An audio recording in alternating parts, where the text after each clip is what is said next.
नमस्कार, मैं हूं लोकेंद्र सिंह ठाकुर। आप देख रहे हैं अक्षत न्यूज लाइव टीवी। 25 जून 1975 वो तारीख जब इंदिरा गांधी ने देश में आपातकाल की घोषणा की थी। देश के इतिहास को बदल देने वाली इस घटना के आज 50 साल पूरे हो गए हैं। 50 साल वो समय था जब एक देश की 2 पीढ़ियां लोकतंत्र के अनुभव हासिल कर परिपक्व हो चुकी थी। आज देश इस तारीख को याद कर सबक को आत्मसात कर रहा है। इसी उपलक्ष्य में भारतीय जनता पार्टी द्वारा एक आपातकाल को लेकर प्रदर्शनी लगाई गई। साथ ही प्रेस वार्ता कर लोगों को आपातकाल घटना के बारे में जानकारी दी। इस देश के इतिहास में सबसे काला अध्याय है तो आपातकाल का वह अध्याय है। 25 जून 1975 को इस देश के प्रधानमंत्री ने इस देश के संविधान की हत्या करते हुए श्रीमती इंदिरा गांधी ने देश में नागरिकों के अधिकार निलंबित कर दिए गए, विपक्ष के नेताओं को जेल में डाला गया, प्रेस पर पाबंदी लगा दी गई, ना वकील ना अपील ना दलील, खाता ना वही जो इंदिरा गांधी कहे वही सही, इस प्रकार का वातावरण इस देश में था। उसके खिलाफ जिन लोगों ने लड़ाई लड़ी, आज हम उनको नमन करते हैं। आज उनके प्रयास से लोकतंत्र जीवित है, लोकतंत्र चिरंजीवी रहे, यह बताने के लिए इस देश के नौजवानों को, इस देश के सभी निवासियों को आज हम एकत्रित हुए हैं ताकि जो परिस्थितियां बनी भविष्य ना बने। उन्होंने आपातकाल दिया, नरेंद्र मोदी जी अमृतकाल दे रहे हैं। अमृतकाल में भारत दुनिया का नेतृत्व करे, यही हमारा प्रयास है। एक एडीएम जबलपुर बनाम शिवाकांत शुक्ला का केस बड़ा चर्चित केस रहा है।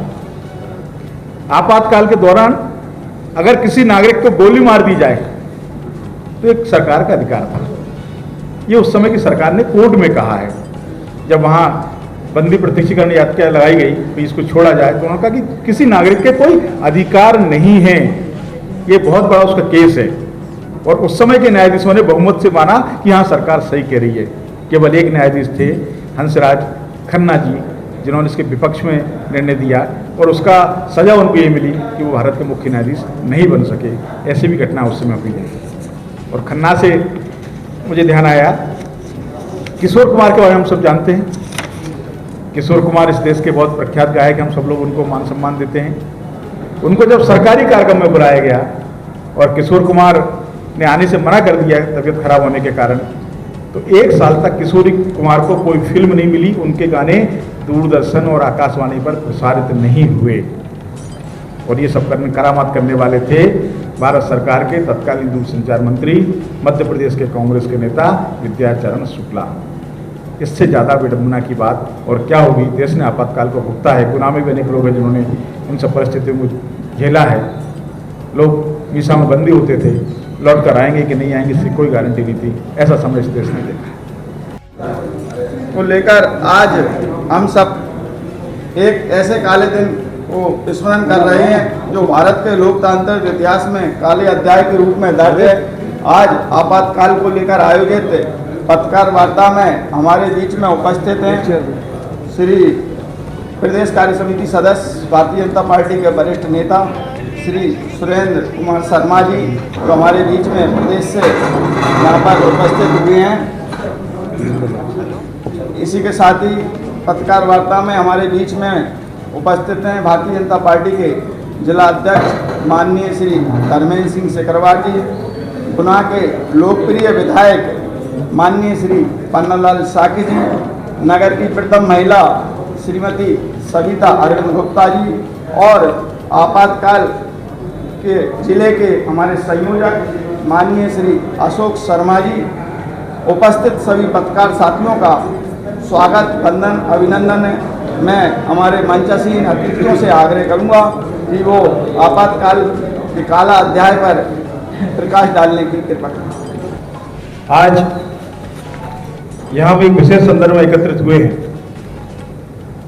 आज का दिन भारत के इतिहास में सदैव एक काले दिन के रूप में अंकित किया जाएगा। भारत की जो आत्मा है वह स्वाधीन भारत से नहीं बल्कि उसके पहले से लोकतंत्र भारत की आत्मा रही है। हमारे वेदों में भी यहां तक कहा गया है, मुंडे मुंडे मति भिन्ना। मत भिन्नता के बावजूद भी सब लोग साथ में मिलकर राष्ट्र का चिंतन करते रहे, राष्ट्र के लिए काम करते रहे। लेकिन आज जिस दिन की बरसी है, सामान्यतः अपनी हिंदू संस्कृति में बरसी शब्द उचित नहीं है, पर 25 जून 1975 को जो संविधान की हत्या हुई संविधान की आत्मा को कुचला गया, वह दिन आज देश के इतिहास में काले अध्याय के रूप में अंकित है। मित्रों, आप सब लोग विद्वान हैं।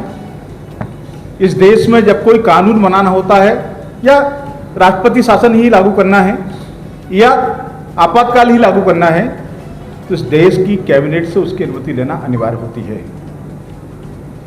25 जून की रात को 11:15 बजे इस देश की प्रधानमंत्री राष्ट्रपति फखरुद्दीन अली अहमद के घर पहुंचती हैं और उनसे कहती है, इस फाइल पर हस्ताक्षर कीजिए।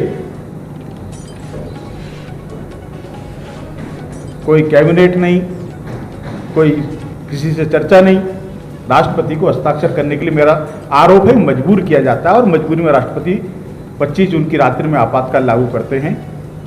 26 जून को जब लोग सोकर उठते हैं तो उनको मालूम होता है कि उनके सारे अधिकार समाप्त हो गए, प्रेस के अधिकार समाप्त हो गए, विपक्ष के नेताओं को जेल में डालना प्रारंभ हो गए।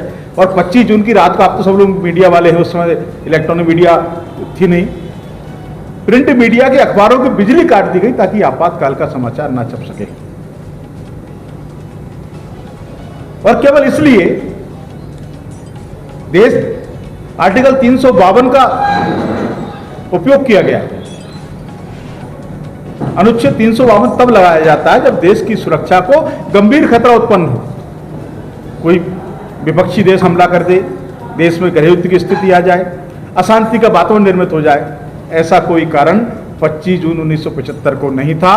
कारण केवल एकमात्र था। 12 जून 1975 को इलाहाबाद हाई कोर्ट ने एक निर्णय दिया, जिसमें इलाहाबाद हाई कोर्ट ने राजनारायण बनाम उत्तर प्रदेश शासन के मामले में इलाहाबाद हाई कोर्ट ने निर्णय दिया कि इस देश की प्रधानमंत्री ने रायबरेली से जो चुनाव लड़ा था उसमें सरकारी संसाधनों का उपयोग किया था, इसलिए कदाचरण के आरोप में उन बातों को प्रमाणित मानते हुए इंदिरा गांधी जी का निर्वाचन शून्य घोषित किया जाता है और अगले 6 वर्षों तक उनको इस देश का किसी भी संवैधानिक पद पर रहने से वंचित किया जाता है। नमस्कार, मैं हूं लोकेश सिंह ठाकुर, अक्षत न्यूज़ का डायरेक्टर। अगर आप धार्मिक कार्य करते हैं, सामाजिक कार्य करते हैं और आप चाहते हैं कि आपका ये कार्य लोगों की नज़रों तक जाए, लोगों तक पहुँचे, तो हम हैं आपके साथ। आप उठाइए अपना मोबाइल नंबर और डायल कीजिए 8109198481। तो कॉल करके हमको बताइए आपके प्रोग्राम के बारे में, हम आपका प्रोग्राम कवरेज करेंगे।